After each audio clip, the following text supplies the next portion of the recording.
Thank you very much, sir. Thank you, sir. It's good to be with you again. God bless you.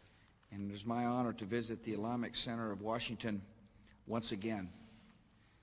For half a century, this beautiful mosque has served as a place of worship for Muslims and has helped to advance understanding between people of different faiths. Millions of our fellow Americans practice the Muslim faith. They lead lives of honesty and justice and compassion. I am pleased to join you today in the celebration of Eid, the culmination of the holy month of Ramadan. I appreciate so very much Dr. Coach, and I want to thank the other distinguished imams from the Washington, D.C. area. Thank you all for being here, and I enjoyed our visit.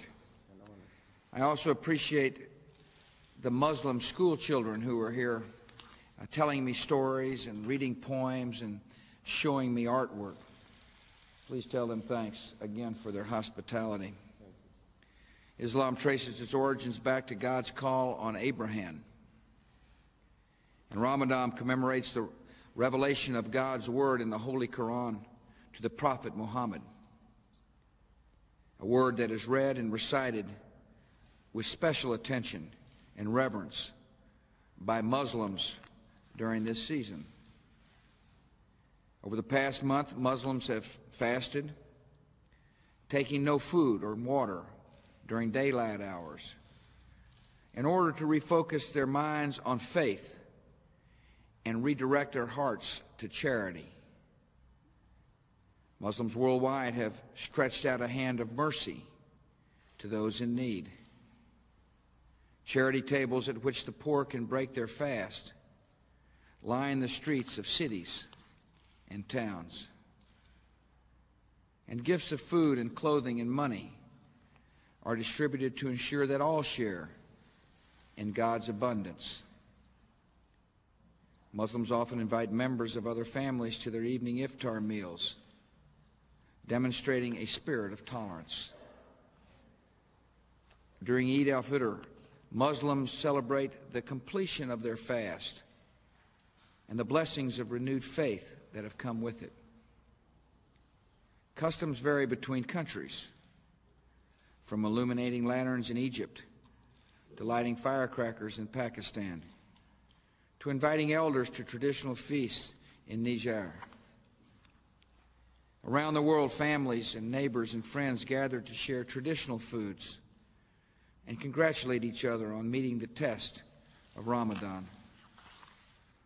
The spirit behind this holiday is a reminder that Islam brings hope and comfort to more than 1 billion people worldwide. Islam affirms God's justice and insists on man's moral responsibility. This holiday is also an occasion to remember that Islam gave birth to a rich civilization of learning that has benefited mankind. Here in the United States, our Muslim citizens are making many contributions in business, science and law, medicine and education, and in other fields. Muslim members of our armed forces and of my administration are serving their fellow Americans with distinction, upholding our nation's ideals of liberty and justice in a world at peace. And in our nation's capital, this center contributes greatly to our spiritual and cultural life. On behalf of Laura and our family and the American people, I bring our best wishes to all who worship here and to Muslims throughout the world for a joyous Eid and for health and happiness and prosperity in the year to come. Eid Mubarak. God bless. Thank you, sir. Thank you, sir. Appreciate it. Thank you very much. My honor. For being with us.